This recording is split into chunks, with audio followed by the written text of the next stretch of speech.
人为心之根系，乃心之刚。雄子修其身势，安百信仰。小体力其精细，中枢扩其量。其所不欲真实，无实于他人。水而思之兮，不亦明乎？思而学之兮，免有殆矣。有朋之远兮，冷漠大洋。人不知而无怨兮，君子之福。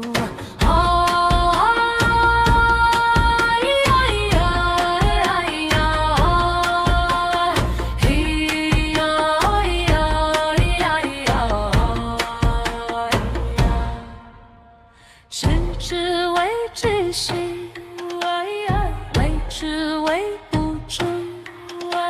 视之也行，圣人之教。为正于列兮，别正有其所。雄心公之兮，民心自负。立业切之兮，为何之？中庸之道兮，天下之至德。今人之明兮，不常看之人。小人反是兮，君子所为。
人为心之根系，乃心之刚。雄子修其身势，安百信仰。小体力其精细，中枢扩其量。其所不欲真实，无实于他人。水而思之兮，不亦明乎？思而学之兮，免有殆矣。有朋之远兮，冷漠大洋。人不知而无怨兮，君子之福。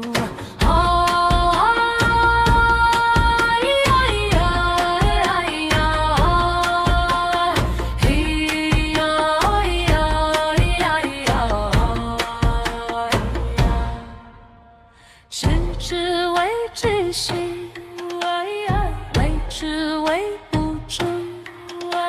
视之也行，圣人之教。为正于列兮，别正有其所。雄心公之兮，民心自负。立业切之兮，为何之？中庸之道兮，天下之至德。今人之明兮，不常看之人。小人反是兮，君子所为。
人为心之根，须臾乃心之刚。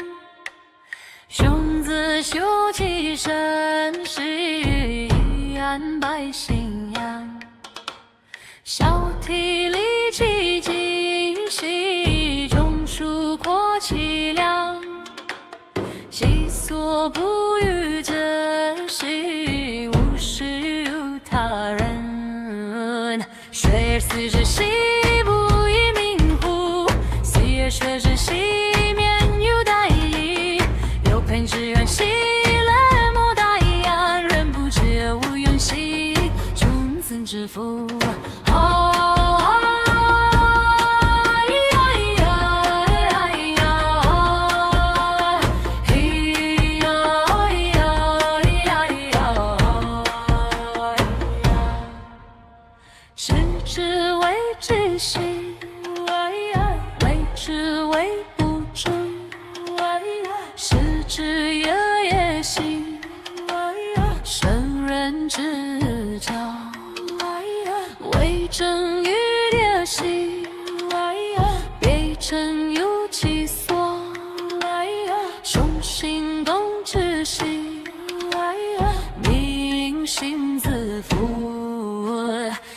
且知兮为何之？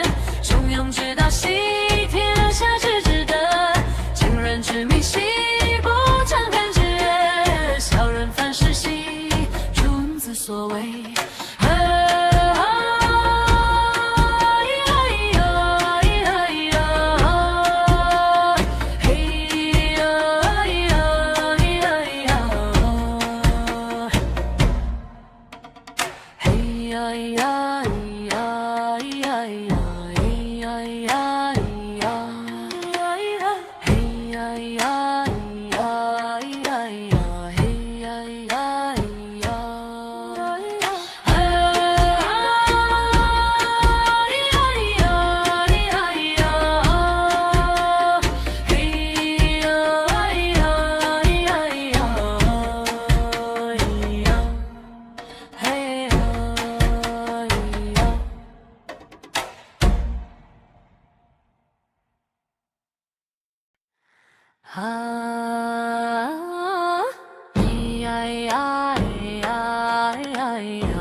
人为心之根，须臾乃心之刚。雄自修其身，是以安百姓养。小体力其精细，中枢扩其量。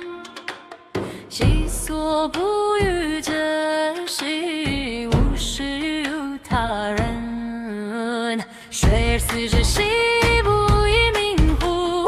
思而学之，奚免于殆矣。有朋之远兮，冷漠大言，人不知而无怨兮，君子之福。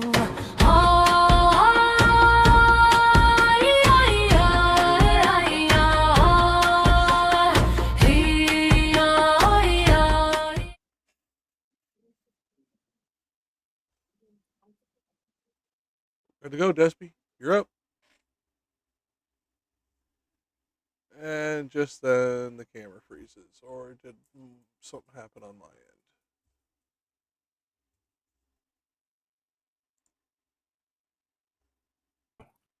Okay. Okay, now you Sounds guys should good. be back. Yeah. For a second there, Discord decided to freeze up. So, uh, slightly scuffed opener, but yeah, we're alive now. Go ahead, do your opener. All right. Hi, this is Desperado Sensei, and we are going to be doing our apparatus here on the Analects with Confucius. So I'm here joined by my colleagues. I'll let them introduce themselves. I'm Jack. I'm the local asshole and commie. Uh, I'm Ancom. I am, as the title, as it says on the tin, the anarchist communist, and also just gigantic nerd and science enthusiast. All right. So, as we get started with this, I would like to point out that you can join me on this journey as I drag two communists to a discussion about how tradition is good and change is bad.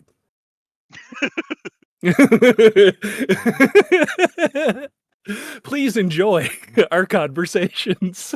Yes. And for those of you who are joining this particular apparatus as the first time and are wondering why there is an extra PFP with a person who is not speaking, that is our dear departed friend who started this journey with us.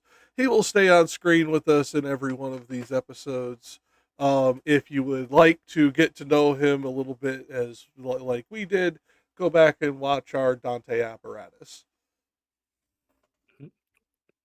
All right, so we're going to get started here. We'll just go through the introduction and then we'll just talk a little bit about Confucius after we do the first section of the introduction. Do you guys want me to read the introduction or would one of you like to read it? Yeah, I'll take off for the first bit. Give small pupper. Stop. But give you a small break on the weak stuff and let you get to talk on some of the more important shit.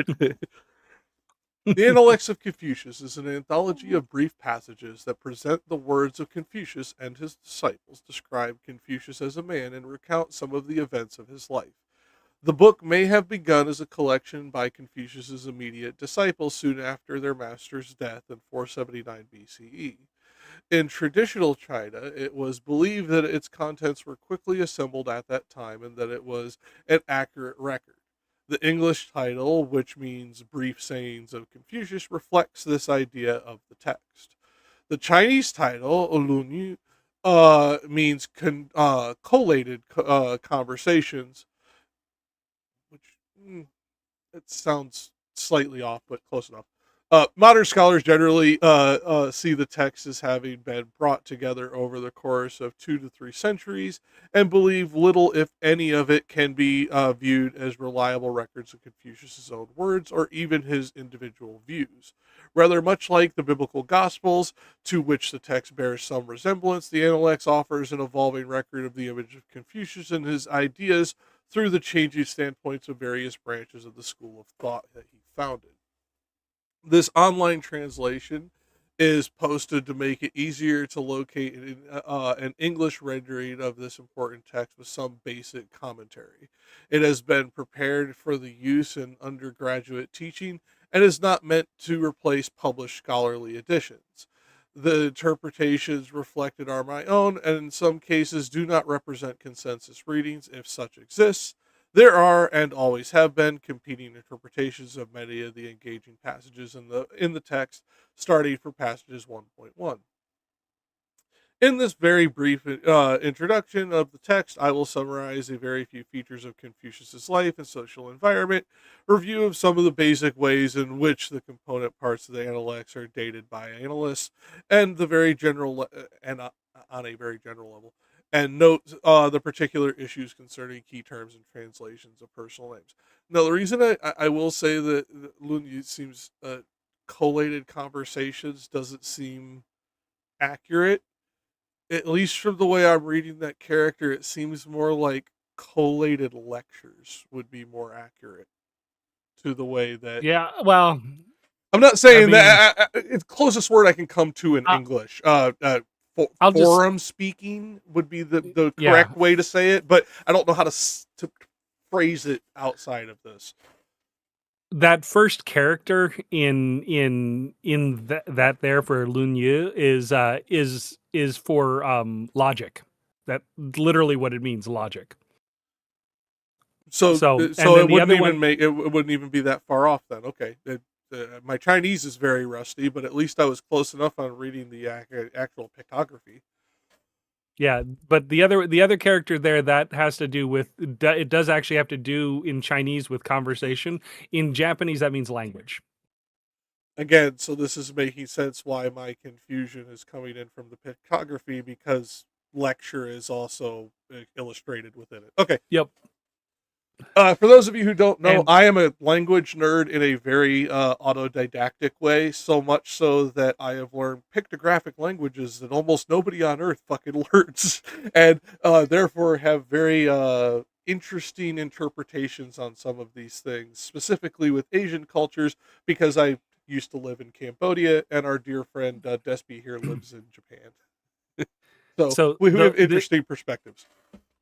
The other thing to keep in mind is that, like, and you'll notice this as we get through the books, is that the reason why I'm almost dead positive that this person used conversations is because Confucius taught in a way taught his students in a way where if there was something important, he would say something to them that was related to something he wanted to teach them, or it was his students coming to him to ask questions. Mm-hmm. So there was a dialogue between people, which is why I think that this person who's made this this thing here is using the term conversations because of that.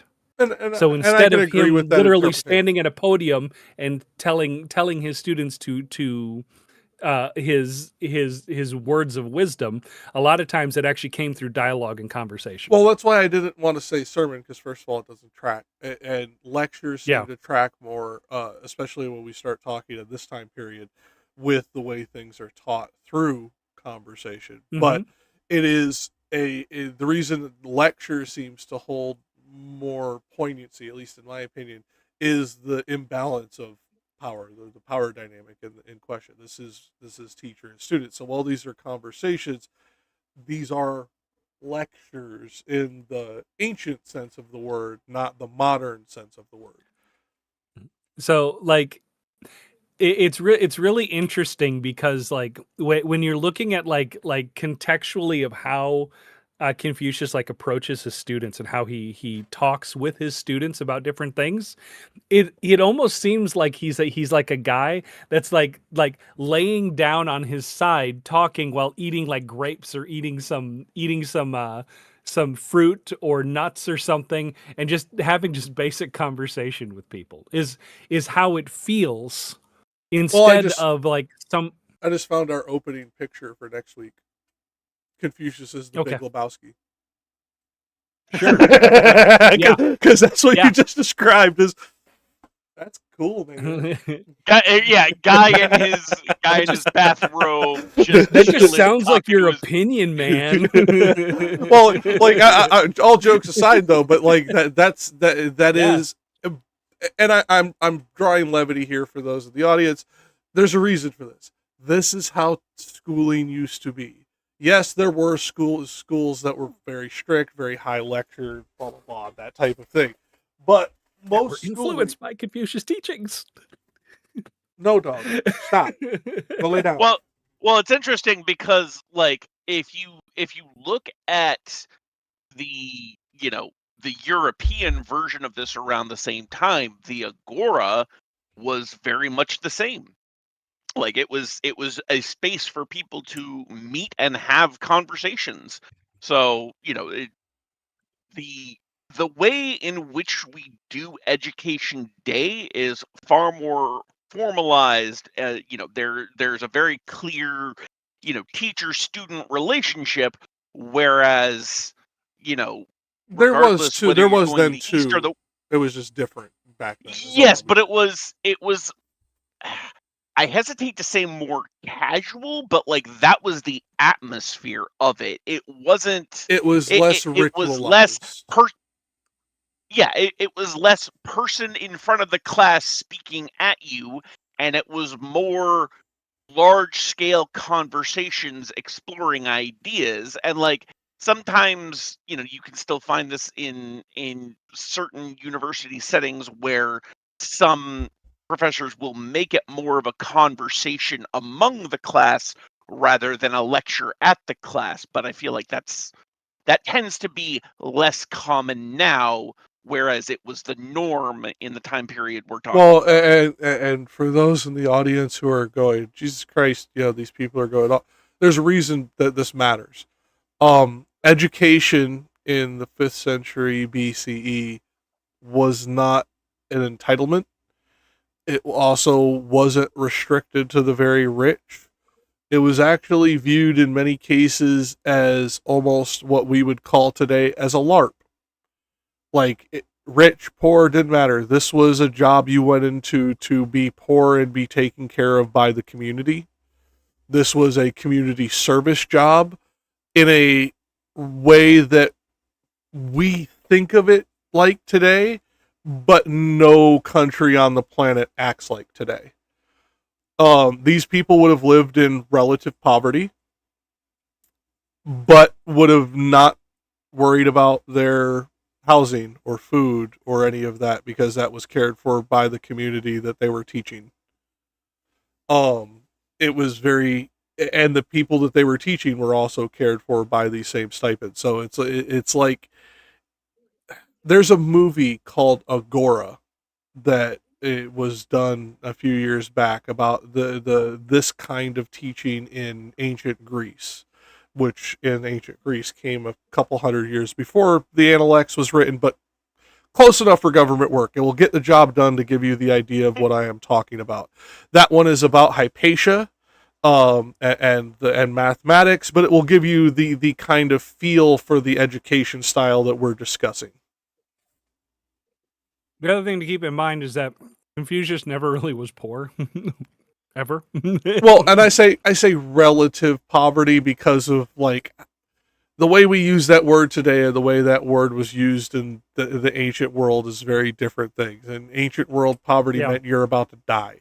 In today's world, relative poverty means you live without extreme creature comforts.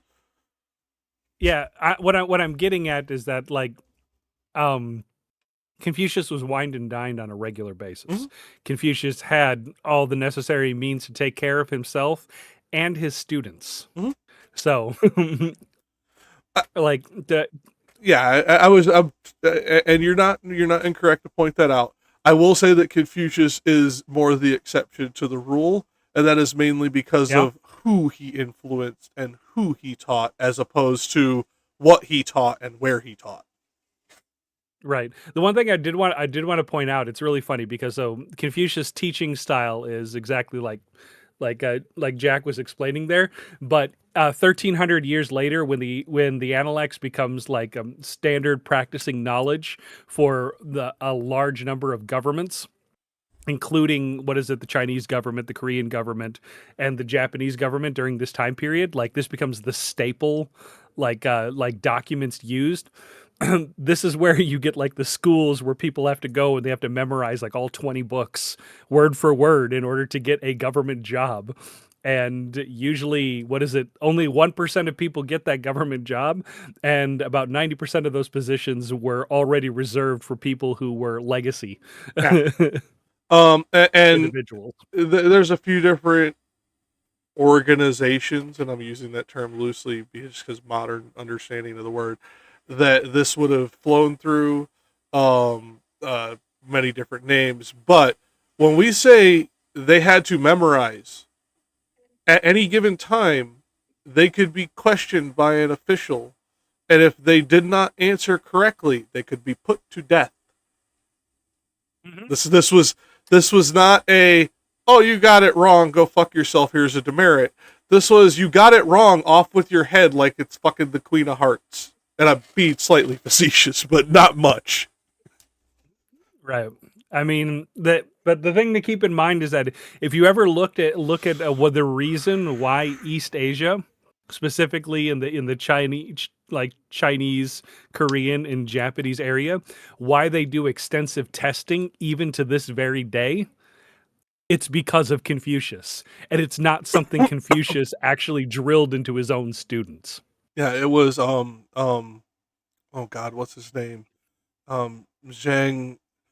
I can't remember the guy from fucking the Northern Mountains who fucking standardized the testing within the fucking the imperial court. Can't remember his fucking name now, but that asshole is the one to blame for it. I'll remember his name probably in 3 fucking episodes from now. But the guy I'm talking about came in and was basically the primary educator of the imperial court within the most powerful kingdom of the time period. And because they were the most powerful, they were the most emulated. And human nature took over the rest. Yep.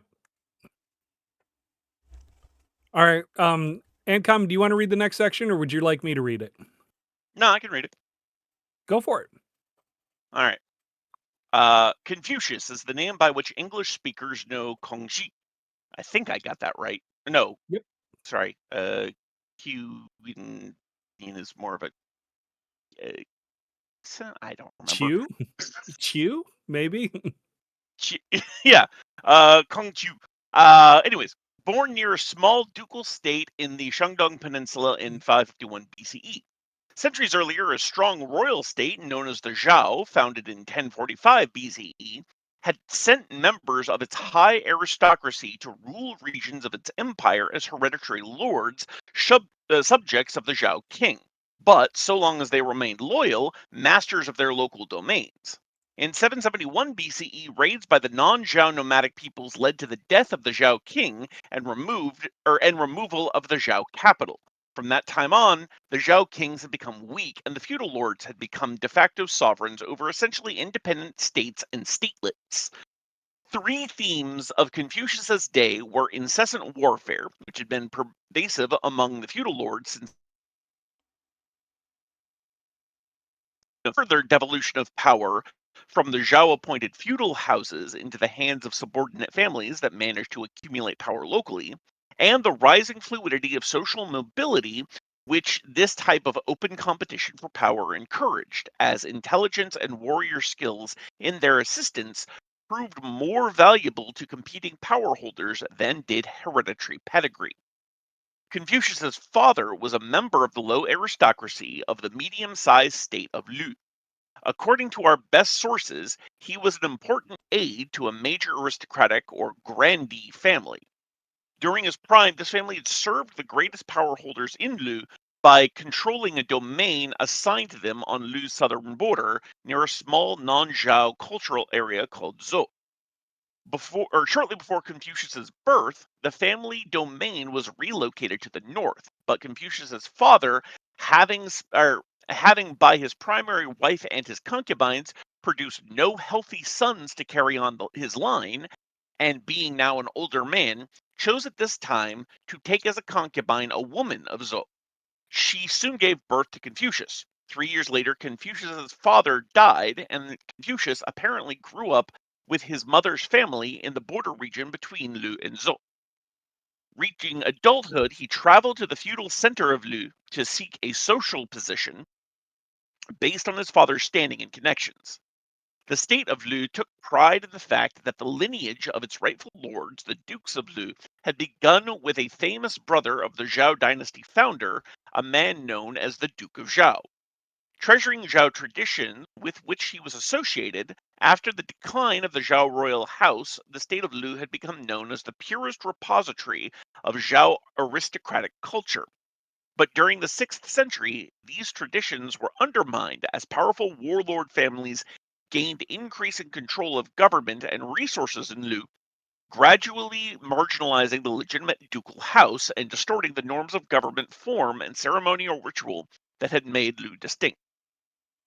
While Confucius sought his fortune in Lu, he probably appeared there as a semi-outsider, the son of a mixed union between a man of Lu who had long resided in Zhou and a woman of that non-Zhou place. Skipping the parenthetical. Yeah. But Confucius made his reputation as a strong advocate of a puristic revival of Zhou traditions in court conduct, religious ceremony, and every aspect of ordinary life. He became expert in these traditions, and it was on the basis of this knowledge and the persuasiveness of his claim that the way to bring order back to, quote, the world was to recreate early Zhou society through its ritual forms, or li, that Confucius became known. The detail of what Confucius saw as legitimate Zhou culture and why he thought its patterns were tools for building a new utopia are the principal subjects of the Analects. His mastery of Zhou cultural forms allowed Confucius to become a teacher of young aristocrats seeking polish, and through their connections he was able to gain some stature in Lu. Ultimately, he and some of his followers attempted to implement a grand restorationist plan in Lu that would have shifted power back to the ducal house. Shortly after 500 BCE, when Confucius was about 50, the plan failed, and Confucius was forced to leave his home state.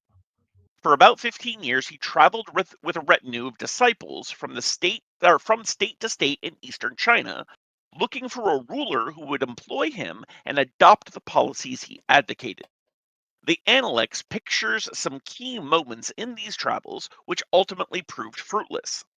A few years before his death, one of Confucius's senior disciples, a man named Ran Chu, arranged to have Confucius welcomed back to Lu, where he served out his days as a teacher of young men, training them in the literary, ritual, and musical arts that he saw as central to the culture of the Zhao.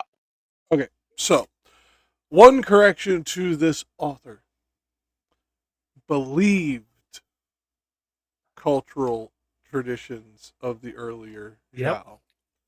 Zhao. Yep. From archaeological evidence, we know that he was basically teaching a myth.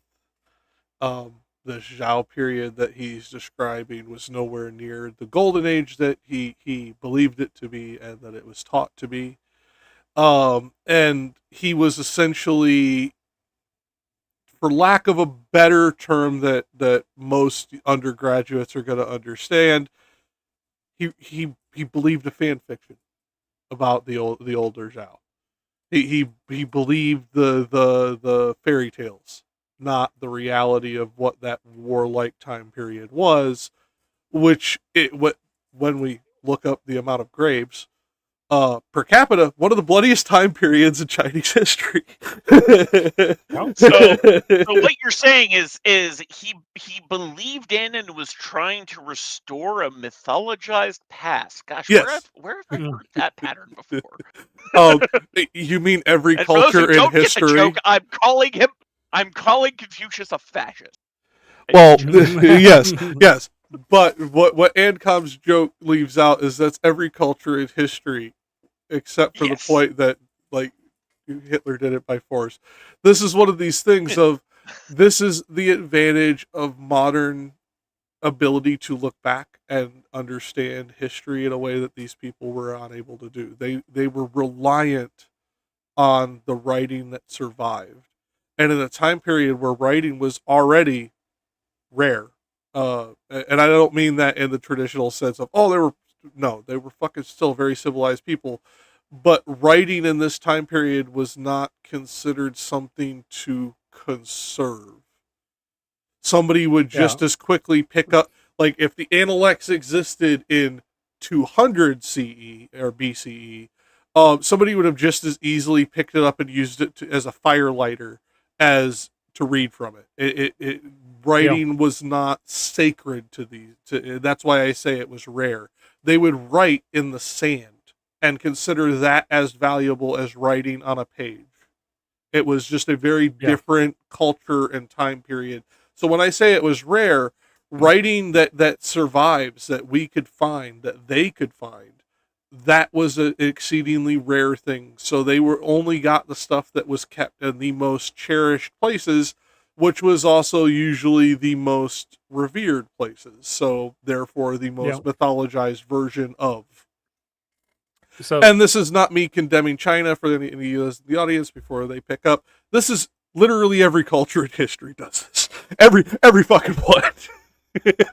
So when we're talking about Confucius glorifying past cultures, I mean, we even get this in the United States with people talking about how great the 1950s were, Yeah. and the people from the 1950s saying about how great the 1920s were, and then people from that time Yeah. period saying how great the 1880s were. And to put it into the most matter- well-known phrase, the grass is always greener. Yeah. No matter how least far 50 years back ago. in time you go, as far as we have records of social commentary, there were people mythologizing and like nostalgically worshiping the past, which makes like it's always so fucking wild to me that people go, wasn't it so much better back when the people back when were saying, wasn't it so much better back when, and so on and so forth. Everyone is like, history is just it's turtles all the way down of people looking back and thinking things used to be so much better. Yeah. Well, but more the reason I bring this up is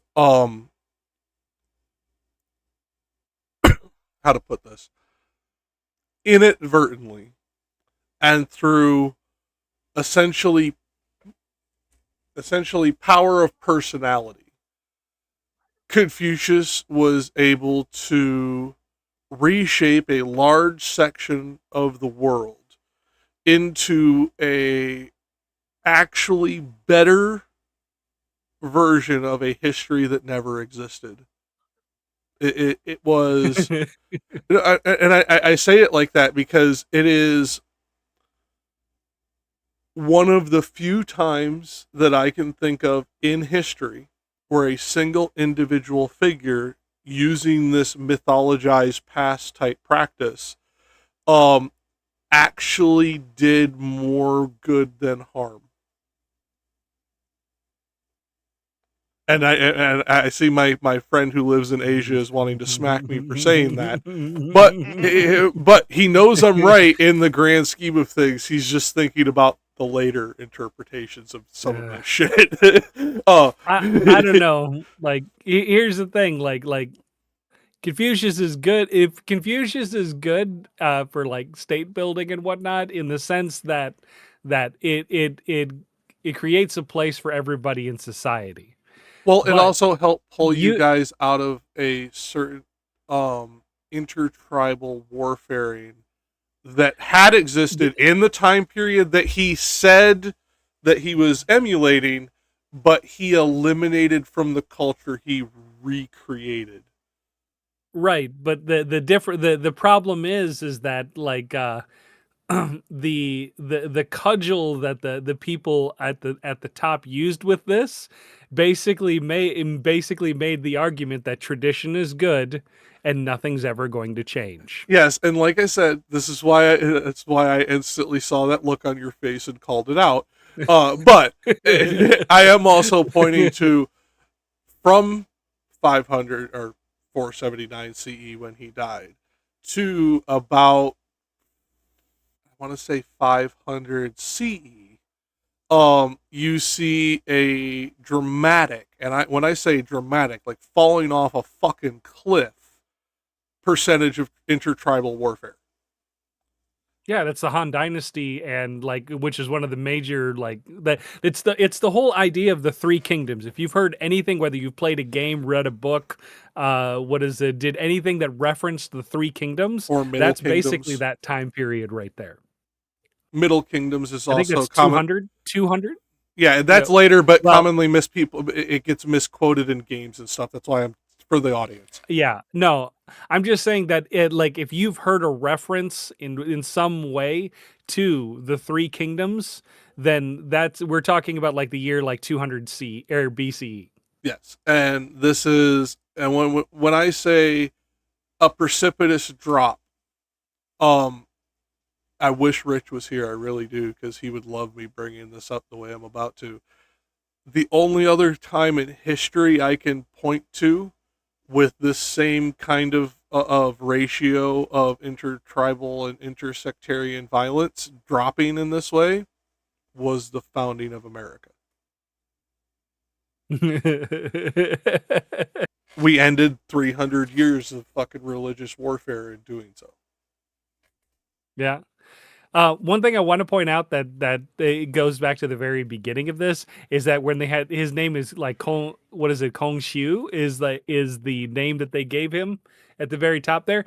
Depending on which area of China you're in, the name is going to change. So where Confucius comes from is where the Jesuits got there, and when they translated it from the person that was talking about him, his name was Confucius. For that area, and that's where they get Confucius, Confucius from. Yep. And for those of you who have never seen it spelled or said in this way, I will point you to a movie from the early 2000s that you're probably too young to fucking know about, but you've definitely seen the later portions of the franchise. Go watch the very first Fast and the Furious movie. When they're in Little Chinatown, they're in front of a statue of Confucius, spelled Confucius, when Johnny Tran and them shoot up the car. And I remember this because I remember that was the first time I'd ever seen it outside of a book. Yeah. Was in that movie. There are a few there's I actually visited a Confucius temple in Nagasaki. So and it's actually really interesting if you good to go and see them and whatnot. It's beautiful. Absolutely beautiful. Yeah, and I was just pointing. Are we talking temple in the religious sense, or is this like a euphemism? Yes. Well, yes and no.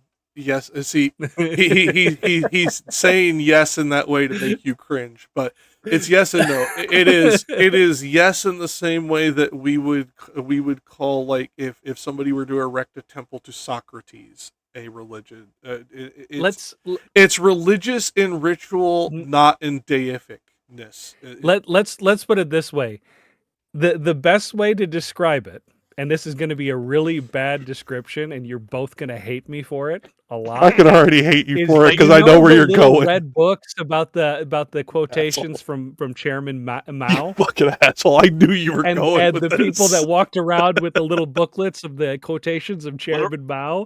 That's basically kind of the feeling. Yes, the literal little red book. Yeah. Yeah, that's literally the kind of feeling behind these temples. Yeah. All right, fair enough. And like, he's not wrong. I am laughing and I am giving him shit because while he is not wrong, that is not really the religious aspect of it. That's how they act, but that comes from the culture, not the religion. And I know. And he's wanting to blame this slightly on Confucius, whereas I blame this primarily on Lao Tzu, which is why he's laughing so hard, because he knew I was gonna take fucking umbrage with this. Right. Well, it's just funny because now we're on to like cult of personality, and I'm like, I started with wanting to return to a mythologized past. Now we're on to cult of personality. Like we're making our way down the checklist.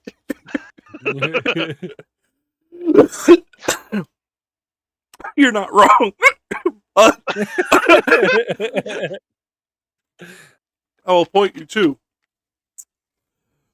even the greatest quote-unquote anarchist culture in history, the fucking ancient Hellenistic Greeks of the fucking northern mountain regions. Even they did this, Ancom. Don't call them anarchists. Come on.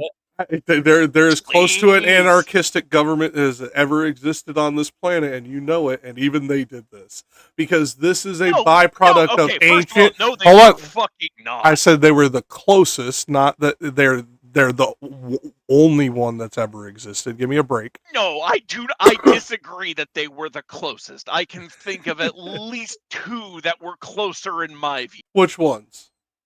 I'll see if I agree. I can't. Okay, I can't remember the name. There was an Italian city-state that that went pretty damn close to anarchist for at least a couple hundred years. It was 150, struggling and you're thinking of Genoa. Yeah, I know where you're talking there we go. about. Yeah. Yeah, but that was Yeah. less anarchistic than the ancient Greeks in question, And the Anishinaabe people, the Anishinaabe people of what we would consider the northern United, like the Great Lakes region today. Okay, I can give you that one. Okay, so even though that one I quibble because of population, but we'll get into that. We'll digress too far. What I'm trying to get at, I'm judging this on similarity to anarchist ideas, not size, not longevity, just closeness to anarchism. Well, no. You see, because part of this is it has to be a certain level of size. Because I could point to little fucking communes in the 70s that were the most anarchistic fucking governments that have ever fucking existed. That doesn't fucking mean they were real. Give me a break. There's a sovereign citizen commune that's somewhere in New Mexico that has this kind of government. There has to be a certain constellation of factors here, Ancom. You got to be fair here. Okay, but the Anishinaabe, I'll give you the First Nations. Yeah, I'll give you the First Nations people, even though their population was less than a third of the one I'm talking about. I will just point out he is right, but this is a point where even they do this, and I would have to look through the ancient First Nations mythology to know if they did it too in this particular way. But considering so many First Nations people did this, I would be shocked to find out if they didn't, Ancom. I would be shocked. You're not wrong. I don't have to mythologization of the past to recognize that it's pretty goddamn universal. I hate it, but it seems to pop up fucking everywhere. Well, and this is what I was getting at before we got onto this digression. This is a byproduct of ancient thinking, not any one culture. And this is why I say every ancient culture did this, because as the further we go back, we get into, once we go back past deific worship or deity worship, we go to animism and ancestor worship. We have always done a certain level of this, and that tracks back all the way to the oldest that we can track religion, which is 60,000 years. Yeah, literally like all the history and ancestor worship, like that was the earliest records or evidence that we have of spiritual practices among human, all focused on either the concept of animism, the concept of ancestors, or some combination thereof. And like it makes perfect sense if you think about it, because or naturism, if you want to be abstract, because there were a few cultures that never did the animism, they only did the elements. Yeah, but the idea is, at least as far as ancestor worship goes, because the ancestors are how you got all of the information you have. It was all passed down usually through oral tradition, almost exclusively before about 10,000 years ago. Everything was oral tradition, and so the best way to make sure that information gets passed down with as little corruption to the quality of that information as possible is to mythologize it. And the easiest ways to mythologize that sort of information to make sure it does get passed down is either to base it in the people who told you, e.g. the ancestors, or to mythologize what it was about, e.g. nature, animals, plants, etc. So it makes perfect sense why they did that. I don't have to like it, but I recognize why it happened. Yes, and that's why I have to defend Confucius. He wasn't a fascist. He was just a bit of a dick. Oh no! I know. I was just completing the joke. 1,000% meaning with the whole fascist. I know. I was just completing the joke with it. For any of our British people who why the fuck are you watching us? But if you're watching us, for any of you who are watching, you just got the joke from that fucking British sitcom. He's a bit of a dick. It's fine. All right, I'm gonna keep going with this. Yes, sir. So I'll finish. Let me I'll read scroll the next this. section. So the structure and date of the Analects. During the classical era, texts were generally recorded by brush and ink, writing on thin strips of bamboo. These strips allowed for about 24 Chinese characters each.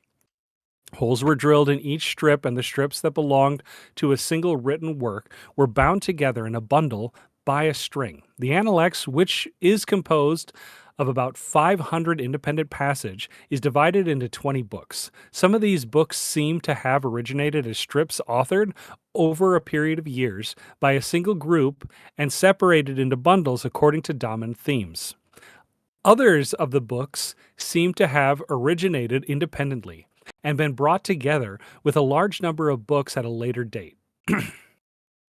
Within each book, the order of passages appears to have been disrupted over time, to greater or lesser degree, either by disarrangements that occurred after the string of the bundle broke, or because part of the composition process involved conscious rearrangement and insertion of later passages into existing bundles/books. In order to adjust the way the message of the overall text was conveyed. Through this process, the Analects has come to appear quite random on first reading, and no depth of analysis has yet removed that sense of randomness from large portions of the text. While this is not ideal for readers who wish to understand the message of the Analects, it has been very good news for academic textual analysts, for whom the long process of trying to untangle the text and understand how it came to be shaped as it is has provided gainful employment and opportunities for tenure. Although there is Sorry, I love the dig in academia. yeah. Although there is consensus about a few points, such as the fact that several of the books, such as books 16 and 20, are very late additions. There is more disagreement than agreement about specific issues of dating and origin of the Analects' various components. The translation that follows here operates on the following model. Books 3 through 7 are seen as core text from a single, relatively early origin with the book. In their original form, now much altered, sorted by topic in roughly this way. Book 3 is general issues of ritual. Book 4, general issues of character. Book 5, comments about disciples and historical figures. Book 6, comments about disciples and historical figures. And Book 7, descriptions of Confucius. Among all the books, the most... Go ahead. Quick pause. Does anyone else find it ironic that we're using Roman numerals to count books that were written hundreds of years before the Roman Empire existed? Yes and no, because while it is technically hundreds of years before the Roman Empire existed, it is not hundreds of years before this particular style of arithmetic was used. Because remember, the Romans did not create it necessarily; they inherited it from conquered peoples. Yeah, I was making a joke. Why you gotta go and ruin a perfectly good joke? Because both jokes were good. Your joke made them laugh, and my correction made them laugh. They didn't inherit it; they acquired it. Yes, and that's my point. But also, the only thing I'm going to disagree with this guy on, I would. Can I finish reading? Oh, yeah. Sorry, I forgot that we cut off in the middle of that fucking paragraph. Yep. Among all the books, the most consistent in structure and apparently least altered in form is Book 4. Examination of the book does seem to yield some pretty clear principles about what the original editorial goals were, and what regular process of alteration later occurred. Traditionally, It has been widely noted that books 1 through 10 seem to bear some similar features of length, structure, and vocabulary, and it has become common to speak of those books as the upper text, and books 11 through 20 as the lower text, rounding out the upper text. Book 1, designed as an overview introduction for disciple readers. 2, general issues of governance. 7, miscellaneous embedding of quotes from a disciple, Master Zheng, a diverse set of passages with some indications of common origins.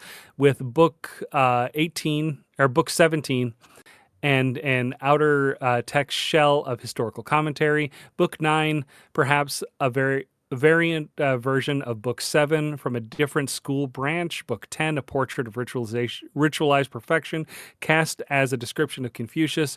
In some of these cases, 2 and 9, the core theme seems to be present in a relatively small number of passages, and the books seem particularly heterogeneous. The lower text is even less coherent. There seems to be some resemblance of structure and tone among books 9 through 15. 11. In some 11 through 15, sorry. In some cases, thematic aspect seems visible. In others not. Book 11, Comments of Disciples. Book 12, General Issues of Governance. Book 13, General Issues of Governance. Book 14 includes themes of reclusion. Book 15, a broad collection. It is reasonable to suggest that at their core, these 5 chapters originated as sorted collections made by a single branch of the school, different from a branch that may have collected books 3 through 7, with the collection deriving from a somewhat later date. The remaining 5 books have been regarded for several centuries as latter and less authoritative than the others. For some of these, the later date seems certain. So book 16, written in a very different style and dominated by numbered lists. Book 17, many passages reimagining political issues of Confucius' time. Book 18, focusing on reclusion and responsive to Taoist ideas, and book 20, a small appendix of miscellaneous items. One book among the final 5 appears different from the rest. Book 19, recording of sayings of disciples after Confucius' death. This book may well be much earlier than the others in the lower text. It was likely at this time the final book, and the bulk of it may actually have been composed in association with books 3 and 7, viewed as the oldest portion of the book. All of the books bear traces of rearrangements and later insertions to a degree that makes it difficult to see any common thematic threads at all. If a full account of these alterations in the text could be made, it would likely provide a clear and valuable reflection of the way that the Confucius school and its various branches developed over the first 2 to 3 centuries of the school's existence. Recent finds of early manuscripts dating from 300 BCE have thrown additional light on these processes of text development. For a fuller discussion, see Appendix 3. Okay, so what I was saying is I will disagree with him that the least altered is that one, and the reason I say that is this. Least altered by 4 words is different than least altered by concept of ideas. And I would say that 9 was the least altered, the concept, the comments on disciples, because of the fact that, well, more words were altered. They were altered for the sake of brevity and record keeping purposes, as opposed to changing their meaning, where we had more changes of meaning in the other one, and I think that's more important. I'll be right back. I got to go do something real quick. No, you're good. It was, and that's just where I will, where I would draw a distinction, because word count difference and intent difference are very different endeavors, and at least in my estimation, the intent difference would carry a greater weight than just word count. You were going to say, King Ancom? of Taoist ideas in book 18 makes me want to go through the Tao Te Ching next.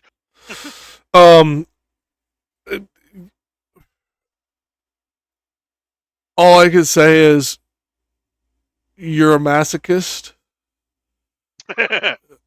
Because like I've read that shit so many fucking times. I've read the commentaries on it. Nobody fucking agrees. It is one of the most incomprehensible fucking origins. Like, it makes the origins of Confucius look like we have it on fucking like microfiche. I can sum up the majority of the Taoist and Confucius like arguments in a few short sentences. Well, in essence, maybe even a few short words. Taoists say money is bad, and Confucius people or like Confucius scholars basically say money is okay as long as you have you are socially responsible with it. So it's it's there's more to it than that. He's being versus- slightly hyperbolic. The other key difference is the function of hierarchy. Well, go on with your joke now. I'm just going to say, but it's the function of hierarchy is the other key difference.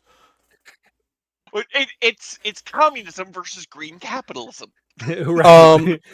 You're not wrong. Although I would call it communism versus fucking hegemonic socialism. Yeah.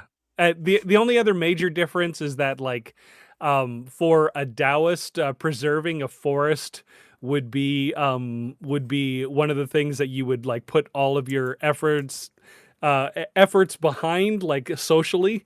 And for a Confucius setting, anybody who's a woodworker or a like anybody that would make like charcoal or do any types of things where even if they were a woodcutter, preserving the tradition of that wood cutting, charcoal making, or the making of like different artifacts would be the thing that they would put the most pressure behind to preserve within the culture. Those are both cultures would be trying to preserve both things. That's the other thing to take into account. Well, they would both be trying to preserve the forest and the woodcutter. Well, but here's the difference: the Taoist holds the forest over the woodcutter. Yeah. The Confucius holds the woodcutter over the forest, even though they both want to protect the forest and the culture. I know, I was just helping for the audience who will watch this who are less familiar with Asian cultures. It's not that they single one out and ignore the other. It is that the order condescendi is different. That's all. Right. And here's the expressed understanding of how that would go. So, for the Taoists, protecting the forest is the most important because without the wood, the woodworker cannot exist. For the Confucianists, it would be the woodworker needs the wood to work, and without that, the soul of the woodworker dies. I'm being very, very facetious with that, but that is the key distinct difference, as westernized as I can put it. It's just that you can't work wood without wood, and the woodworker dies without wood. They're literally talking about the same problem, just approaching it from different angles. Yep. So the money issue is the main thing that they hit each other with all the time. No, you are right on that, and that is there's more cultural reasons behind that we'll get into as we go through this. But I'm just pointing this out because, like, when we discuss these things in brevity, it is very easy to get a misinterpretation going forward, and therefore color what you're reading. So we have to remember that in this area of the world, much like our First Nations people, they were extremely environmentally conscious for their time period. What they understood environmentally conscious to mean that they didn't understand climate. They just understood environment around them and if it started dying. So like for culturally speaking, if we had to compare like this extremely influential culture on modern life to another extremely ancient influential culture, the Romans, these are the hippies. These are the people who are trying to preserve nature. The Romans are the industrialists that are literally, let's clear cut everything. The mentality is dramatically different. So you cannot think about these things in highly Western centric views. They didn't exist yet. They literally didn't exist. Like they did these concepts of like strip mining and clear cutting. It didn't exist. Like even the greediest fucking kings of China would not have fucking killed off the fucking environment to get the gold. They would have got the gold, don't get me wrong. They would have killed off a fuck ton of people to get the gold, but they wouldn't have killed off the environment. Yeah. Very, very different mindsets. The main thing to just keep in mind is that if you think that the arguments of economics has been just something that's been recently brought to the forefront with modern history, no, it's been going on for about 2,500 years. It's been going and longer than that. Like this goes on longer than capitalism and mercantilism existed. Yeah. And, like this goes back as far as money like has existed, which is to not just say, money, like, commodity before money. This would go all the way back to stuff. I'm using money as shorthand for resource like systems of resource distribution have always been debated. Yeah, like people are always talking about how do we best make use of the resources that we have available to us to supply the population of people that we have. Yes, and the reason none of this is new. Well, but the reason that we're being slightly flippant about this is because like a lot of these arguments are age old, and we know the right answer. It is cult of personality and influence that change it, as opposed to actual data. So, for example, the Confucianists, they're kind of right in a lot of respects, because when you're talking about the function of a society, regardless of what that society is, it's about the fucking people. And that quote unquote, without the wood, the woodworker's soul dies, is right. And again, we're speaking in these kind of like colorful metaphors, but it's the aspect of, if a human cannot do human things, humans are not going to survive very well. They're going to become very lethargic or very aggressive. But take your pick of fucked up, emotions. We're fucking just animals. This shit happens.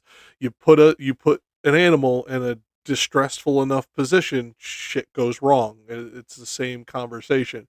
The Taoists are right as well, that it is the nature of the things that are providing the stuff that allows the humans to do their thing. That's what's doing it. That's why these things are continuously debated all these centuries later, because both have the right concept of humanity. Neither has the right answer to humanity. Just because you understand humans doesn't mean you can fix us. Yeah. Okay. And now we get on to key terms and your eyes glossing over. At least we tried to keep it entertaining to this point. I apologize going forward. There's not a lot we can do. No. The thing is the next section is the most boring section. You think this is the most boring section? No. I'm just warning on the transition of where we were to where we're going. This is all. I'm not saying this is the most boring section, but this is about to be a dramatic shift. All I'm going to say is that this is probably the most important thing to understand about the Analects. If you learn nothing else about the Analects, knowing these terms here will basically get you like if you're using this for an undergrad class or whatnot, knowing all of these terms will basically get you to pass whatever test the professor throws at you. For the most part, he's not wrong. you're going to need a little bit of the explanation that we're going to get into, because these terms don't really negotiate well to be refined down into singular word terms like this. But yes, overall, the general concepts, you could literally fake every fucking test. Just what would Confucius do? Every fucking question through these fucking terms, and you got it. Like it. I'm sorry if there's any fucking Asian fucking cultures professors out there. You know I'm right. Fuck off. Okay, so what would Confucius have said about your test? He's not wrong. And that's, as much as I love this particular subject, I have met some really anal retentive Asian studies teachers, and if they actually were honest and were sitting in this call with me right now, they'd hate me. They'd call me some very colorful names, but they couldn't say I was wrong. Okay, let's get on to this dry shit. Philosophy conveyed through the Analects is basically an ethical perspective, and the text has always been understood as structured on a group of key ethical terms. No, it hasn't. These, along with some of the...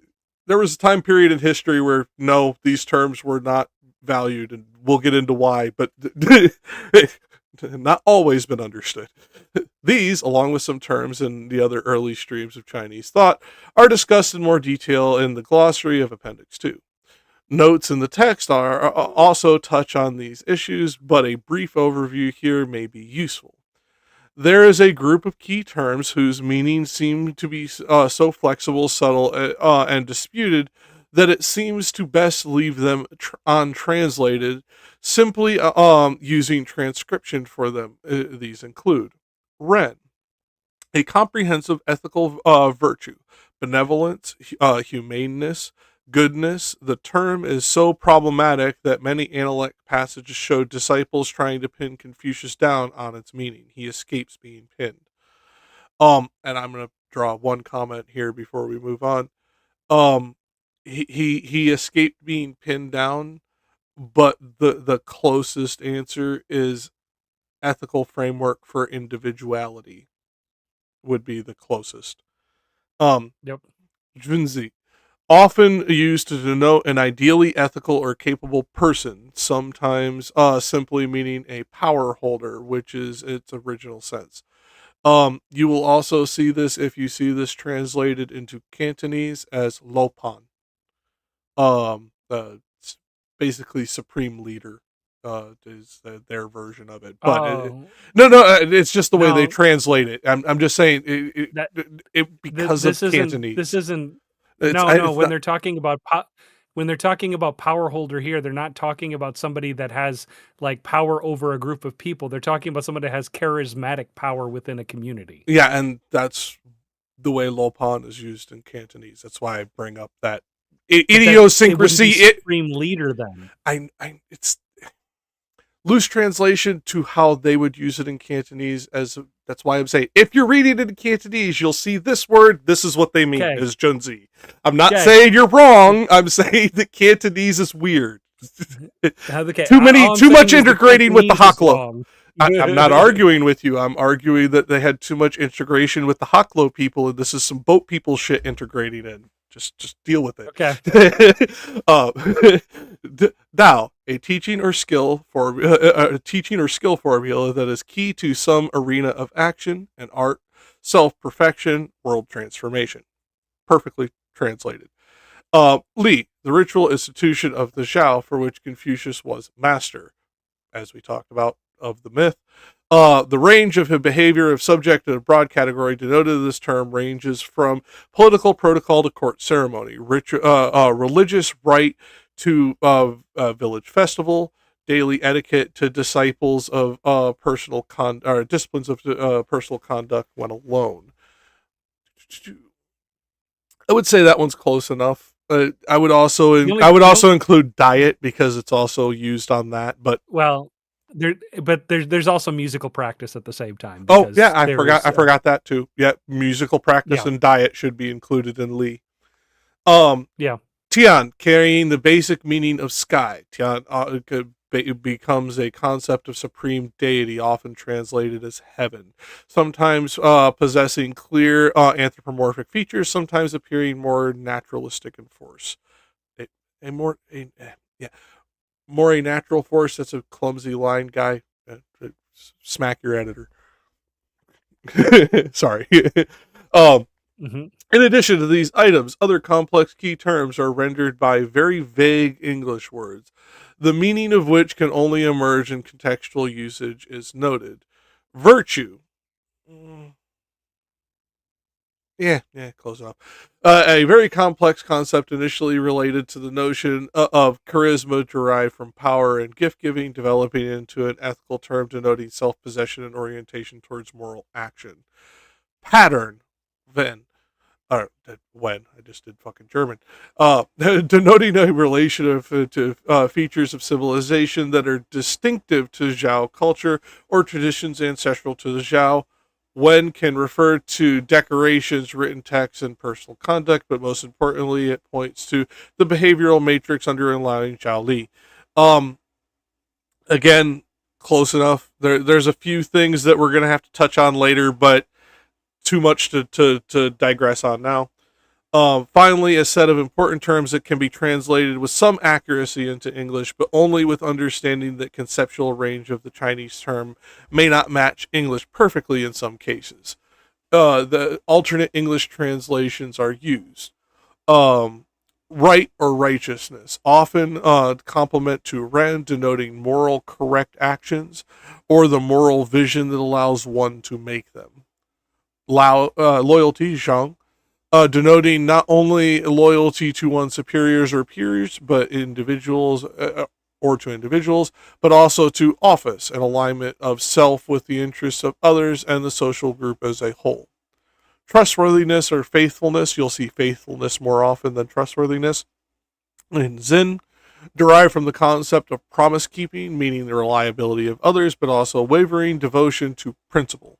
Respectfulness, attentiveness. Again, attentiveness is going to be the one most used for Xing.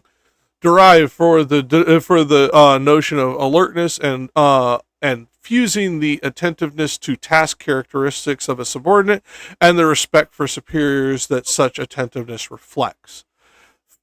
Small puppers, stop. It's raining. You cannot go outside right now. Filial. Come here. Oh. Sorry, I have a fussy co-host. Fluidity. Zhao, a traditional cultural imperative, obedience to parents, raised to the subtle level of fundamental self-discipline and character building. Correction. Just finish it off, and then we'll talk about it. Well, I was just going to say correction from parents to elders, but valor, Yang, is a feudal era marked by incessant warfare. Bold warriors and adventurers were common. For Confucians, valor concerns risk-taking on behalf of the ethical principle. Okay, and the only reason I was going to add that is because it was such a short aside. It would be more elders than parents, because in this time period, so often children were raised by grandparents due to the warfare that was brought up in the next term. Right. Yeah. But that's all. The other thing is that I was going to say to this is that this is one of those points where it was like respect for elders and parents, but it got coerced to mean respect for the government. No, and I would agree with you on that. I'm just talking about what it means in the way that Confucius was meaning it. Right. He's meaning respect for your elders because, and this is for the audience, since I know both of you know this already. In this time period, the idea of a insular nuclear family was non-existent. Extended intergenerational family was the norm, and anyone who did not have this would have been viewed as an oddity at best, if not an outright freak. Yeah. Well, there's only one other term that I will say that is not in here, that should be in here. Xue Er? and that term is Wei Wu. Oh. And Wei Wu is the Confucius term for going with the flow. Mhm. It's kind of like being able to naturally assess what's going on around you and not be flustered in any way, shape, or form. And then So- there's also Xue Er, which is basically Confucianism frustration, when you do everything right and nothing goes right. Right. Which gets used more often in the later books, which, as we point out, may have been interpolations and additions. We don't know for certain. But it is used very often once we pass book 8. So something we should bring up. But Wei Wu is a consistent theme that is from, if I'm not mistaken, from book 1 to book 20. So It is. No, yeah, and you were right to bring that one up. I should have realized that was what you were going to bring up.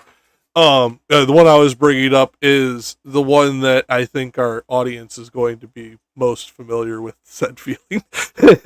Do everything right and nothing goes right. Sorry, you're a college kid. I know your life. I've been there. That being said, now we're going to get into some of the most boring shit in the book. I will do my best to let them try and keep it as dry and to the point as possible. let's I'm skip the names at the end. Just skip the names at the end. Let me scan real quick. Well, this would have been one of you reading because I just did that section. Oh, okay. No, this is. I know. Is it Ancom's turn to read? It'd be one of you two. I think so. I think it's Ancom. Yes. Yeah, we can skip the names. There's only one that's important, and we'll bring it up when it comes to it. Before we move on, we'll mention the one name. You're reading from personal names there, Ancom.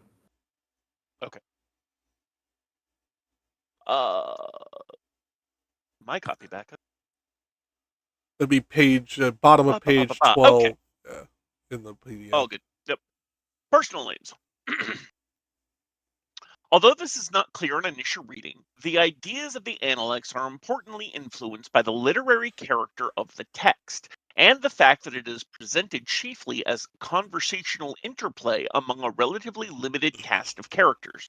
Confucius, or the Master, his disciples, and a group of power holders with whom Confucius interacts. The Analects was almost certainly used as a teaching text for later generations of disciples who were taught not only the text but much detail about the contexts and characters now lost to us. And it is certain that the original audience of the text developed a grasp of the rich nuances conveyed by the way statements in the text are distributed among its various speakers. Most importantly, the disciples and the Analects provided a range of positive and negative models readers could emulate as they attempted to find their way into Confucian teachings and develop into the true inheritors of the Tao of discipleship. Unfortunately for readers of the text and translation, the characters in the Analects are each referred to by a variety of names, reflecting the customs of the time.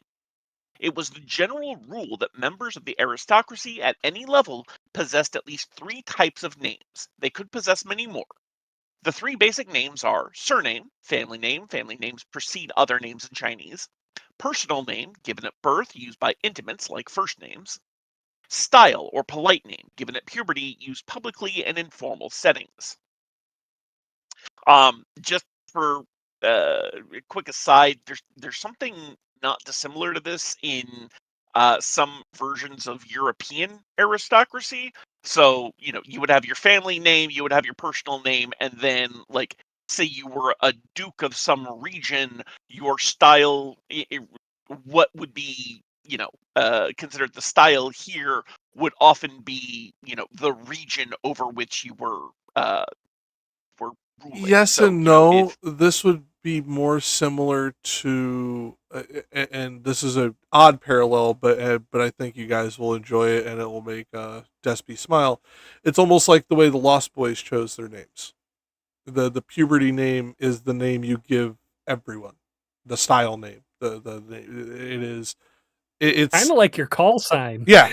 Yeah. Well, the reason You're right in the overall effect of how this eventually became, but how is it is being expressed for the Confucian time period, that puberty name's more like Lost Boy than Duke of Sandwich, Earl of Sandwich, whatever. okay, yeah, Yeah. like I was thinking like, yeah, Earl of Sandwich, like in polite context shorthand, they might often just be called Sandwich as opposed to whatever their actual family or personal name was. Well, in that particular instance, no, but yes, yeah, I know what you mean, but it would be, if I remember, Earl is your grace.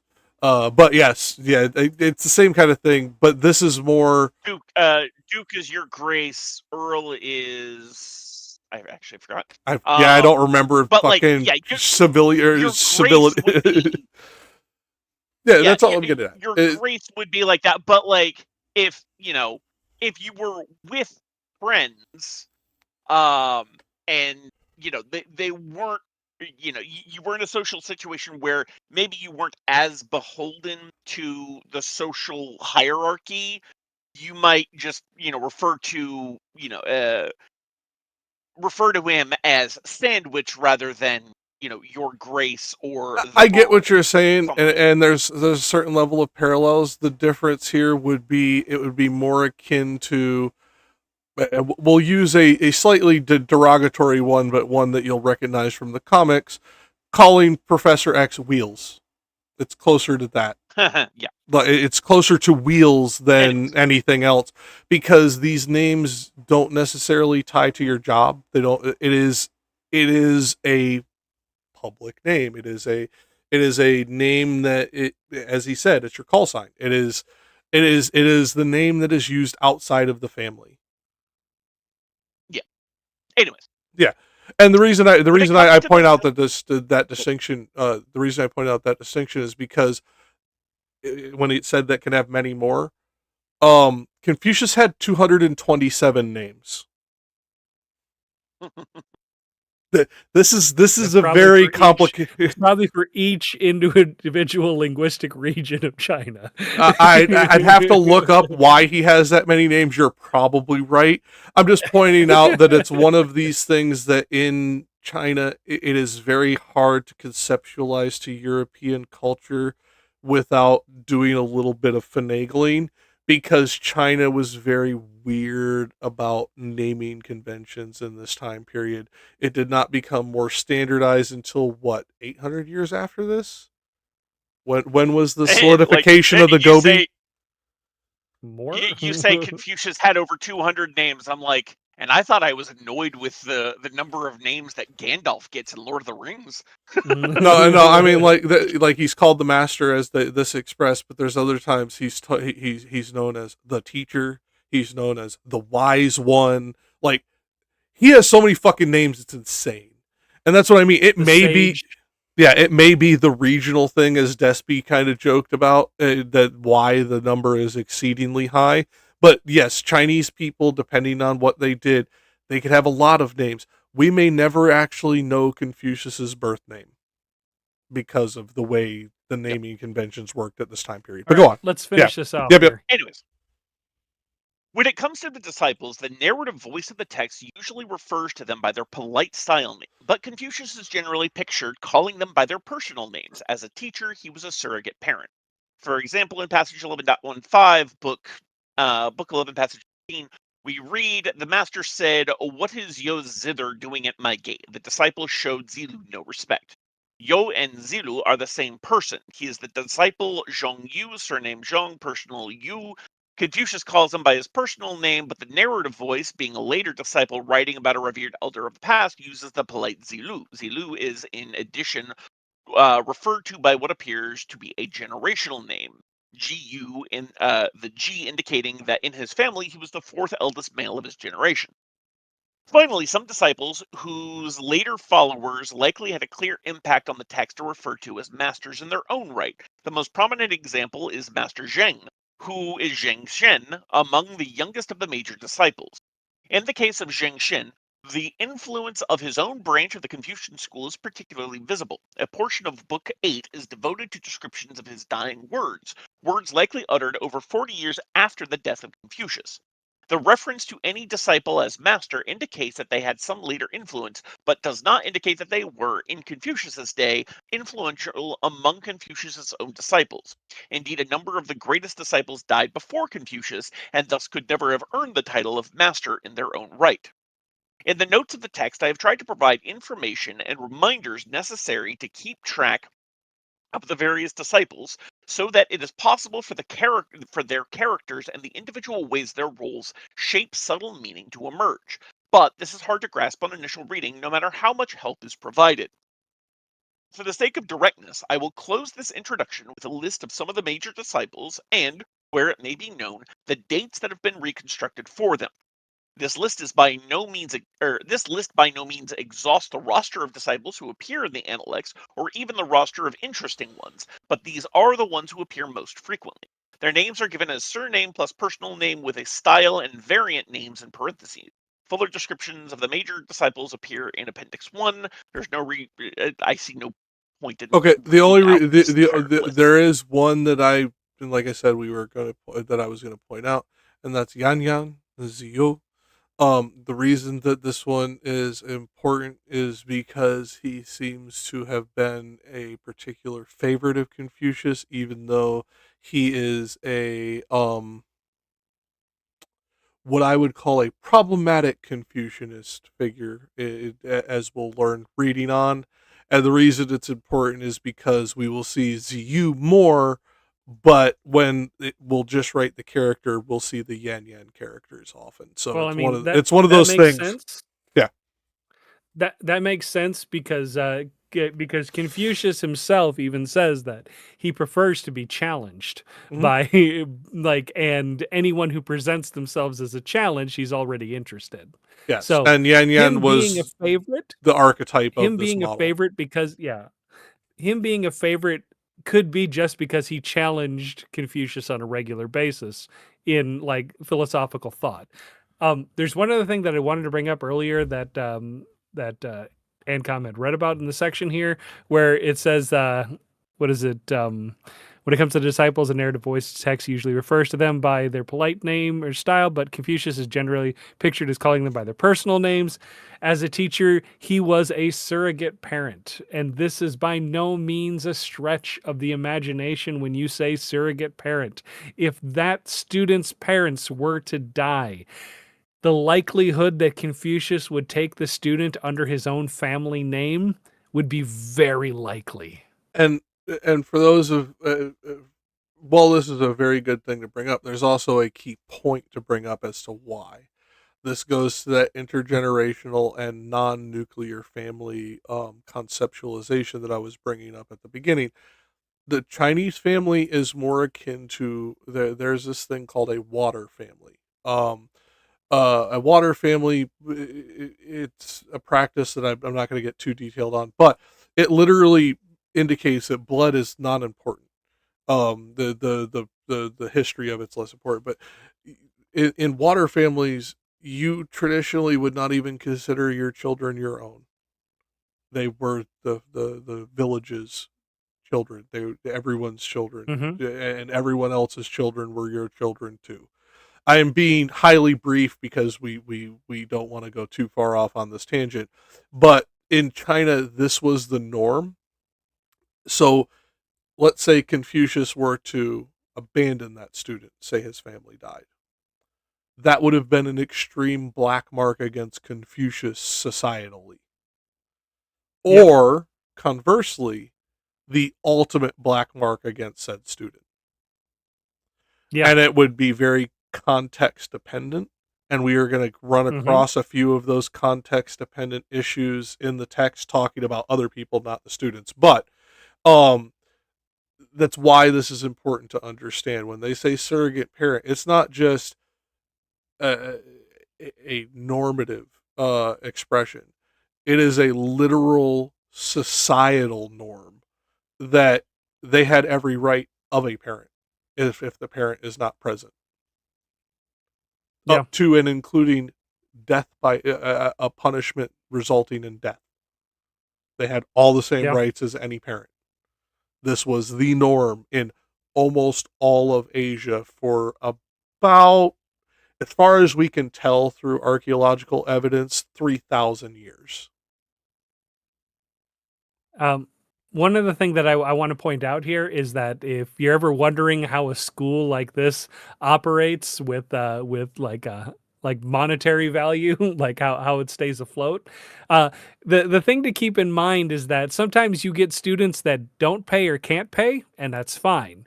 And sometimes you get students that are from rich aristocracies and can pay, and that's also fine too. The thing to remember is that the students that are coming out of these schools like this go on to take in high positions within government, meaning that the teacher not only acts as a teacher to the students, but also as a headhunter.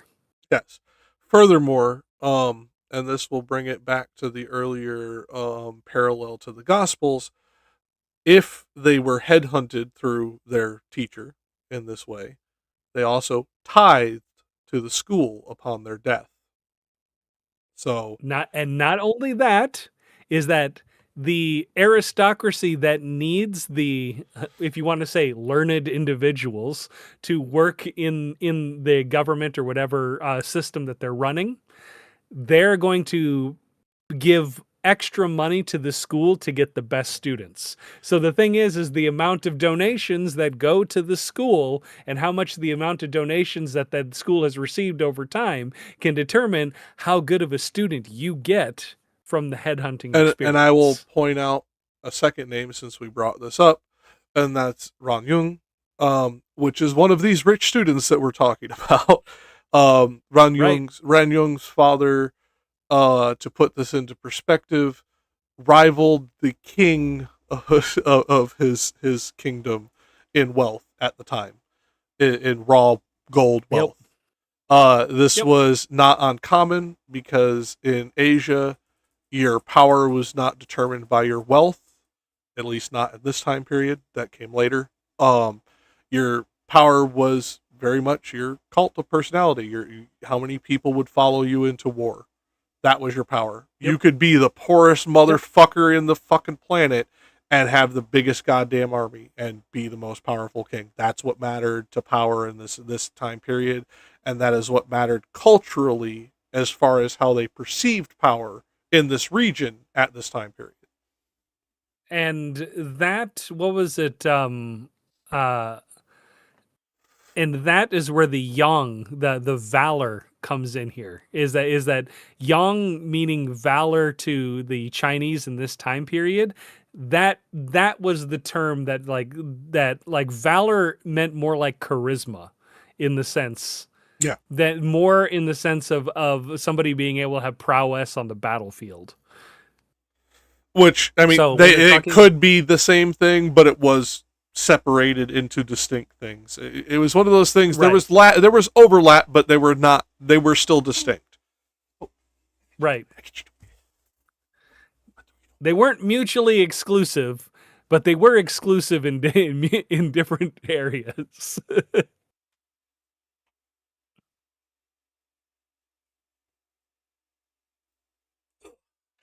All right, so we should probably be able to get through book 1.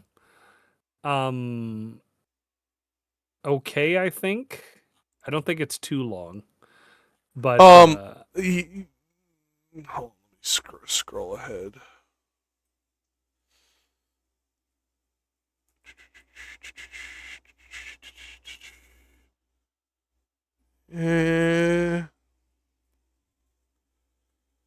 Just because, of what I'm seeing, we might want to do book 1 and book 2 as a package deal. Do you think you could stay around for both? I would prefer just to do book 1 because I do have to get up tomorrow with kids. Well, that's why I was asking, because maybe we should hold book 1 till next week, and we'll do, instead of doing Purgatorio book 1 canto, first canto next week, we'll do this again. Get this firmly established because we already have Dante established. So picking up Yeah. the following week. Good. Book 1 and book 2 can go together. Book 3 needs to be probably its own separate thing. It's Yeah, shorter, but it's more. It's going to take us dense. forever. Yeah, it's going to take us for fucking ever. And that's why I was saying, because when I just wanted to scan through book 1, there's things in book 1 that don't fully coalesce till you get to book 2. So like that's why I want to do them together. And since you can't stay around for book 2, we should probably cut it off here. Because otherwise we're going to rush it, and I don't want to rush because the first 4 books are the really, really important ones to make sure we get right, so that everything else later is. The 2 books that you need to get right in the Analects is book 3 and book 7. Those are the 2 that should be dedicated by themselves. Agreed. Pretty much any other book. Agreed. In here. And as I'm a just matter saying. Of fact, they're probably going to be one episode, like one episode of agreed, this, but we need books 1 through 4 to make sure we get book 7 right, and book 3 for all the books after 7. Like I said, That's why I say 1 through 4 we need to get right because of what we need to go going forward. And that's why I want to make sure we do 1 and 2 like proper and don't like rush it, because otherwise we're setting ourselves up for failure later. And I don't want, for those of you who are watching this for a class, your teacher's going to hate us if you ever give them our answers because they're going to go, what fucking upperclassman gave you this shit? but at the same time, this is one of those things I want to do it right. It is an extremely important thing that literally shapes the thought of 1.9 billion people on the planet. This is not hyperbole. This is one of these things that if we do not get it right, you may pass your class, but we would be doing you a disservice in educating you. And we don't want to do that. And one thing I will say is what we should do at the beginning of every episode, and we are going to hate this, but go over those key terms every time before we start reading a book. I don't think we need to do that, but something you and I might want to do in the coming weeks is maybe come up with like a little short like infographic video that we can play just before we launch each one. Something like that. Just something like that. A little 40-second thing that just puts them up on screen, make sure they're that people are refreshed on it, etc. We could do that pretty quick. Just because I don't want to get repetitive, and well, it would be helpful. As a teacher, you don't fucking beat students over the head with it. Even if it's helpful, because then you could turn them off as students. Hey, all I'm going to say is what you can do is you can take, and when this live session is done, you can take and clip it so that first section right there has a timestamp that they can skip right past it. Well, yeah, and we could do that. And and that's what I'm saying is we might do an infographic, because if we talk it, we'll probably do 10 minutes each day or each week. And it's probably something we could dedicate 30 seconds to in an infographic and get the same effect. Yeah. Well, that's all. I mean, the only reason why I say that this should be done is that if you look at a point like 1.2 there, and you look at the second paragraph there, it says the junzi works on the root. Once the root is planted, the Tao is born. Filiality and respect for elders are those not. Yeah, the one that made Ancom have an anarcho fit. We were aware. That's the one that he brought up at the beginning that made him mad. Right, like I said, like if we're not going over the key terms on a regular basis, I agree. People are going to be like, "What the hell are you talking about?" I agree, and that's why I say we'll just like in the coming weeks, we'll probably do it the first couple of weeks. We'll just speak it, but in the coming weeks, we'll do an infographic just so that we don't have to beat them over the head with it, and they'll understand as we're talking about it here. And we'll put it when we put up the little infographic. We'll put up the time card for this video. It's one of those things where it's like, I don't want to beat you over the head, but no, students, we should be beating you over the head with this until it is so ingrained into your psyche that you could fucking repeat it in your sleep. Yeah. I'm not going to do that to you, but that's what we should be doing if we're trying to make sure that you understand this effectively. So just understand, going forward, whenever you see that infographic, oh yeah, I should pay attention. Right. If you were to see the sentence that I read there, if you were to see this in like an online translated version, it would be the good person works on the root. Once the root is planted, the way is born. Filiality and respect for elders, are these not the roots of righteousness? Sounds an awful lot like some Old Testament shit, don't it? Right. Yeah. But the thing is that if I did one word translations for these, that's what you would get. I know, and that's why I was trying to get, and the meaning gets completely lost. Because, for example, in this one that he's bringing up, that we are slightly delving into book 1 and skipping 1-1, but the junzi in this, it's not just good person in this particular connotation. This would be useful person, would be the more accurate translation in this person. Well, yes, but that's why they're useful. In this particular rendering, the proper way to articulate it would be the useful person, because remember, we're talking about a collective society that views society as a whole, not the individual. Well, I mean, here's the thing.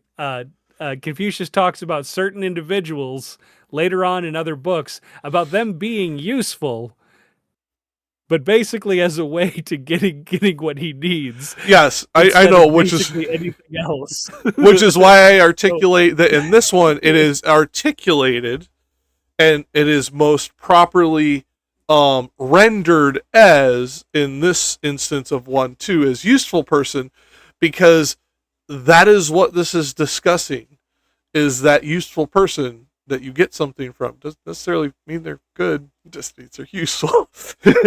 No, that's not what junzi. Junzi is somebody who is like charismatic and can lead. Yeah, the good person. Not just that. Not just that. Like, this person is all about not like fairness, like what is right within the society, and they also practice wei wu, which means they go with the flow. Where's where the charisma comes from. We'll argue a little bit more about that next week, just because Confucius uses this in quite literally diametrically opposed ways. We will argue about this often, I'm guessing. But the reason I say that is because we will. Just because you and I both know not all junzi have wei wu, and he goes in by sure. Yeah, that's why I was saying the useful. Is what is it? Junzi, the best way to describe it, it's Confucius's ideal person in society. Yes. That is the ideal person that he would say is the person to live in a society. And you're right. Ideal person would be the most literal and effective way. Junzi is a persona. No, and you're not wrong. And I was just going to say that is the most literal and effective way to transpose this. But when you are looking microcosm, this particular rendering useful, yours is the more accurate umbrella. Yes, I would agree with that 100%. And the reason I say that is, and they even say it on the side here, which is in the notes we'll go over next week, sometimes rendered as gentleman. This comes from the Westernification, the Romanization of Chinese thought as it was brought back to Europe by the Jesuits. To a gentleman is a good person, a gentleman is the civilized person, to play it into their aristocracy type fucking hierarchy in the way that it worked in Europe. Mm-hmm. That's why I am being very careful in each specific rendering to use it as it is being used there. Because it is used so many ways, and that's all. That's why I think we'll argue a bit more over the charismatic, because there were some useful motherfuckers who were fucking absolute thumbs with hair in this story that we're about to get into. So that's why I just say junzi in this particular case of the way is useful person, and they mean not the way, wei wu. No, Dao is born. The way is born. Well, not use Wei Wu. that then. Well, no, Use Wei that. Wu comes later. I was getting there, and they do this at best, in Confucius's estimation, by practicing Wei Wu, and at worst by practicing Zhugang, which is forcing the river to diverge or damming the river. Yeah. And which is funny, but there's more to that, and we will get into that because Despy will have more fun doing the folklore when he has time. We will close it out on that one. I will say this has been great fun not having to lead this. This is now I know why you guys get, but I'm gonna say at least I didn't fucking sit here and go all fucking. I got nothing. Come on, guys. Pick it up on Dante when you got nothing. Come up with a joke, something. I can't be the only one talking. Dante is a lot fucking harder to get through, and like no matter how much you modernize Dante, it's still a thick, difficult piece. This at least is more direct about shit, right? Just wait. Oh, you poor sweet summer child, just wait. It feels more We're in direct. Yeah, no, Dante does, no, wrapping you everything in fucking metaphor. No,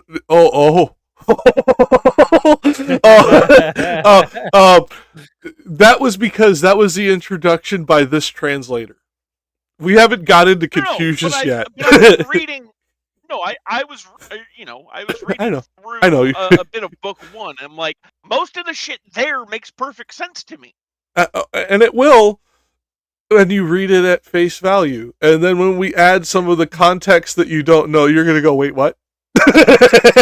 you're gonna get to like. Well, you're gonna get to like. Then at least you will be adding context, yes. and I can get into it. But I know, but that's why I'm laughing, is because some of the things that you're reading as plain text are metaphor by East Asian standards, and you only get it if you understand East Asian subtle digs. Right. That's fine, but like with Dante, like everything's it's metaphor. hard to know what's going on, even in the most literal sense, based on the language being used. Like, Well, we're gonna get out of that as less. Yeah, we're gonna get out of that as much now that we're out of hell, because that was the whole thing. We were getting more and more surreal the deeper we went into hell. Now, as we're progressing out of hell through Purgatorio and into Paradiso, you're gonna see a little bit less of what you're talking about there. It's still way denser than this. But yeah. I'm just letting you know right now, books 15 to books 20, things are gonna get pretty surreal. That's why. Yeah. Like that's why I laughed and said, "Sweet summer child." Like Confucius, if we were to take it at face value, that everything that is written in the Analects is a word of Confucius or one of his direct students. Confucius was the J.R.R. Martin of the fucking 5th century BC. this motherfucker is all over the place in metaphor, misdirects, red herrings, fucking parables. Motherfucker's Jesus on acid. He'll say something in one section, or the students will say that he said something in one section, and it'll be completely contradictory to his entire thing, only for you to find out that he was being completely facetious because he really hated somebody. Yeah, and the students didn't pick up on it because he said it so dryly. Right. He said it in a way to make it seem like he was being serious, but really he said it to be facetious because he hated somebody. Yeah, like. Fair enough. So the laugh was warranted, but at the same time, it's one of these things. And this is not your fault. This is something, honestly, I didn't know until I lived in Asia. Westerners really can't wrap their head around the way Asians think in a lot of respects until you experience it. It is fair enough. Now you might have a distinct difference in this because Boston has such a high Asian percentage that you might have some enclave populations where you've experienced this. But Asian thinking even the most literal reading that you can read, there's probably 5 parables underneath it that you have to know a little bit of historical context to get the slight subtle reference with them using this word instead of that word for this river or that place or this person or that thing. And there is a reason that when I start to articulate this, I have to think, because I have to translate the Cambodian in my head, or the Chinese in my head, or the Mongolian in my head into something a Westerner is going to understand. Because they just don't think the same. It's honestly like trying to compare Iroquois fucking shaman to a fucking Jesuit priest. Yeah, they're both religious leaders, but hey, I'll put it in terms. What is it? Ancom could really understand. This is like trying to run a Mac program on a Linux computer through wine. The fuck? Yes. That doesn't even make sense. Yeah, Wine runs Windows executables. Yes, but with a little bit of At least Mac OS is Unix compliant. What the fuck are you talking about? No, but you have to run it through wine first. Yeah, that's the whole point. Is this is one of these things that, because the culture is so dramatically different, because its origins come from, and forgive me for being so simplistic in the way I'm going to do this, but we're a little bit pressed for time. They come from jungle religions, not desert religions. Therefore, the way that their cultures ended up progressing and evolving ended up creating a different line of thought. So while what he said just made your fucking little tech brain hurt, he's not wrong. A better way to explain it. I know he's not wrong. I just didn't like it. A better way to explain it in a way that's not going to make your head hurt quite as much. This is like trying to read something that the ancient Romans wrote after it's been translated by a fucking Norwegian scholar that then had that Norwegian scholarship translated by a fucking Polish person, that was then translated by an Israeli person, that was then translated by an Egyptian person, that was then translated back into fucking Italian, into Latin. There is going to be mistakes along the way because of all the different systems in between. It's never going to come out the same way twice. It's the same. It's the same way that this functions when you try to explain some of these, until you understand, oh yeah, this guy was a dickhead who almost completely destroyed the fucking northern third of what was China at this time period by getting into a war of aggression with his northern neighbors, so much so that those northern neighbors started to attack kingdoms on the other side of him. Now, anytime this person's brought up, he's a piece of shit, and anybody in relation to him is a fucking wayward fucking moron. So that when you bring up, what's his name? Fucking QU. I can't remember the guy's name right now, but it will come up later. It was a particular general in this guy's kingdom. Anytime he is brought up, it is actually a fucking mocking insult to whoever he is comparing him to. Even though he is being so fucking effusive with his compliments, every single one of them are completely contradictory to what he means, because he references this general. For example. Yep. There's another one where it was the fucking the winemaker who fucking poisoned people. Where he, again, anytime that fucking type of wine is brought up, it's now a reference to people being incompetent. It would. Yeah, I mean, it's one of those things where you're praising, like, somebody in the U.S. praising somebody with the prowess of Stonewall Jackson. yeah.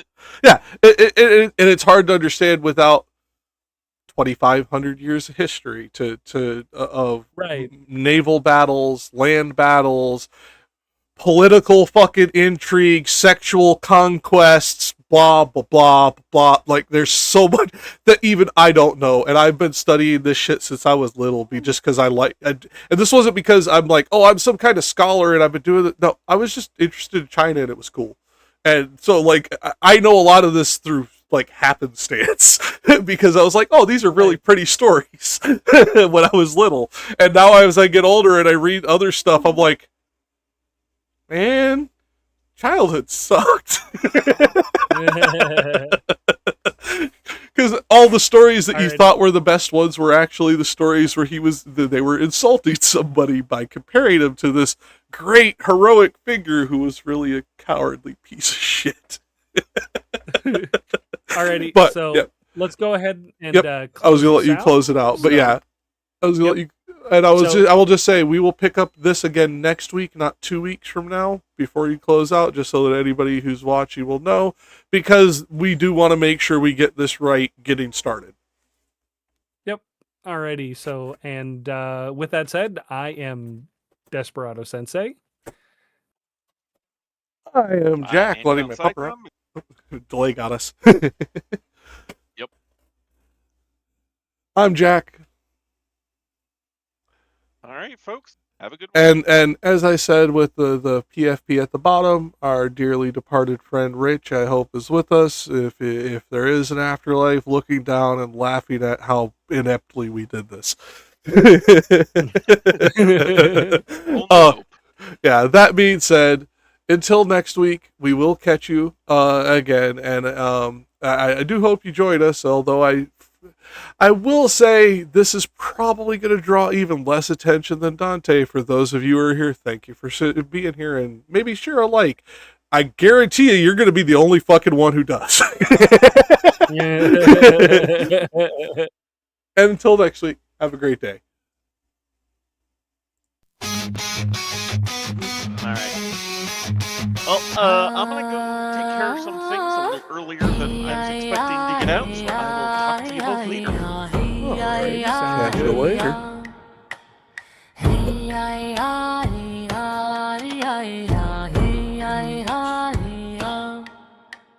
人为心之根，须臾乃心之刚。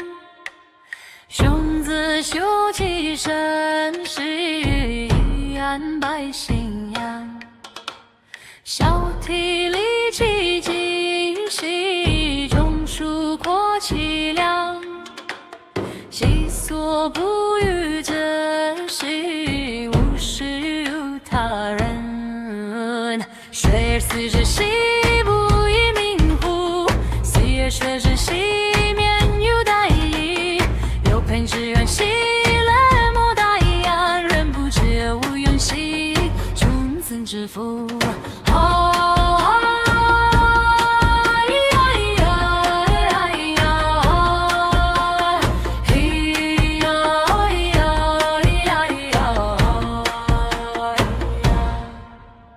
食之为知兮，为之为不知。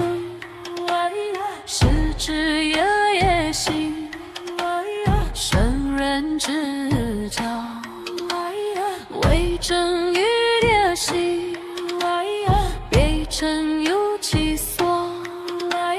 雄心动之兮，民心自负。